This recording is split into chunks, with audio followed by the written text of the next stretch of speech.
அது திமுக தான் முடிவு செய்ய வேண்டும் நம்புகிறது.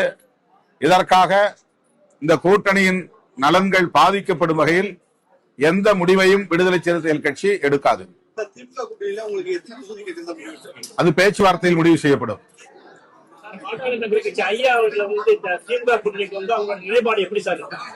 அது திமுக தான் முடிவு செய்ய வேண்டும். நாங்க 2011க்கு பிறகு அப்போதே ஒரு நிலைப்பாட்டை எடுத்து விட்டோம். சோசியல் இன்ஜினியரிங் என்கிற பெயரில் பாஜகவும் பாமகவும் அரசியல் நிலைப்பாடுகளை மேற்கொண்டு சாதி அடிப்படையிலோ அல்லது மதத்தின் அடிப்படையிலோ மக்களை கூறு போடும் வேளையில் தொடர்ந்து ஈடுபட்டு வருவதனால் அவர்களோடு தேர்தல் கூட்டணியை கூட நாங்கள் வைத்துக் கொள்ள இயலாது என்பதை ஏற்கனவே நாங்கள் முடிவெடுத்த ஒன்றுதான். ஏற்கனவே முடிவெடுத்திருக்கிறோம்.